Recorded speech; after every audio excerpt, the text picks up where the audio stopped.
Welcome to PJ's Organic Chat. Well, today I wanted to address a challenge that affects all of us. And there is a saying, don't wait for the perfect moment, take the moment and make it perfect. And this reminds us that taking action, even if it is not ideal, is often better than waiting for the right time. Ratan Tata once said, I don't believe in taking right decisions. I take decisions and then make it right. Well, I loved it. And this quote emphasizes the importance of action over hesitation and encourages us to move forward rather than procrastinate. Well, now everybody might be having a question. It's a big question mark. What is this procrastination? It is a silent thief of our dreams, and it sneaks in as a comfort, convincing us that tomorrow is a better day to start. But here is the truth: tomorrow never comes. Every time we push off a task, we push off our goals further out of reach. And we let our potential slip through our fingers. I'll do it later. So imagine where you could be right now. If you started yesterday, the progress you would have made a lot, and the skills you would have sharpened it, the doors you would have opened it. But here is the good news: it is not too late. The only thing is standing between you and your success is the action that you have to take, and that can start right now. Procrastination isn't about laziness. I'm not talking about laziness here. It is about fear of failure, fear of the unknown, fear of not being perfect. But success doesn't demand perfection. It demands effort, and it demands commitment, and it demands showing up. Even when you don't feel ready, the most successful people aren't the ones who never fail. They are the ones who never stop trying. So let today be the day you stop letting procrastination control your future. Take that first step, no matter how small. Start now, not tomorrow, not next week, but now.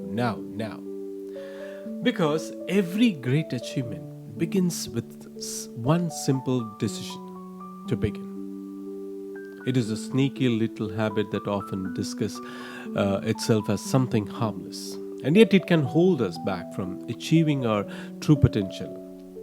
We all have been there. A deadline looms, an important goal waits to be pursued. But instead of taking action, we find ourselves scrolling through social media or watching our favorite shows. Why do we do this? Procrastination stems from various sources: fear of failure, being perfect, feeling overwhelmed, or simply indecision. Let's take a moment to recognize how that this affects our lives, and more importantly, how we can overcome it. Consider a story of J.K. Rowling. Before she became the world-renowned author of the Harry Potter series, she faced countless rejections and uncertainties.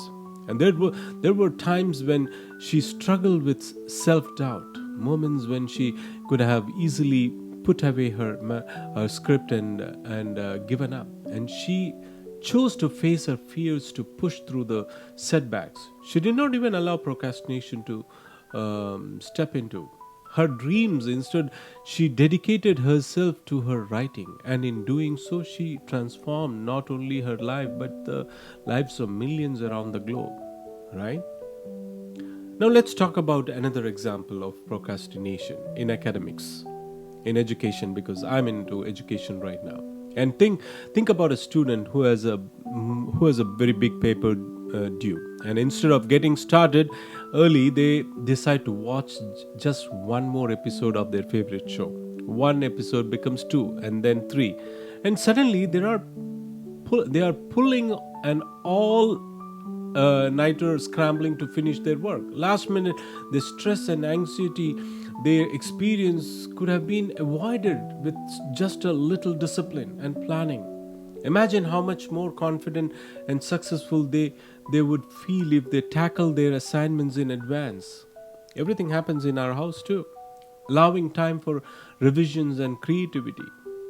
Next, consider the many entrepreneurs who have turned their ideas into their thriving business. Take Schultz, the former CEO of Starbucks. He had a vision to create a coffee culture in America that did not exist at the time. Many would have hesitated, overwhelmed by his task and the fear of failure. But Schultz took the leap, refusing to let procrastination stop him. Today, his determination has resulted in a Starbucks empire, and we know and love inspiring millions around the world now. So, how do we combat procrastination? Here are few strategies that I wanted to stress on it. Set a clear goal. Define what you want to achieve and break it down into manageable tasks. And if you are working on a large project, outline smaller milestones then that can lead you to completion. Okay, and second is to create a schedule. We should be organized and designate specific times to work on your task, just like you would for a meeting. Hold yourself accountable. Okay, so the third step would be eliminate distractions. Identify what pulls you away from your work, and is it your work or phone call, social media? Create an environment that minimizes distractions and allows you to focus on that. Start small. Sometimes the hardest part is getting started. Commit to the working for just 5 minutes. Once you begin, you will often find the momentum carries you forward. Celebrate your progresses. Acknowledge your achievements, no matter how small. Each step you take is a victory worth celebration and can motivate you to keep going. Remember, now, procrastination is simply a choice. You can choose to act, choose to seize the day, to push past your fears and uncertainties. As we move forward today, let's commit to taking steps towards our goals. Let us refuse to let procrastination steal our dreams, because every moment we wait is a moment we can never get back, right? Let's be bold and let's be brave and take action now. Until my next segment, take care and love you all. Take care.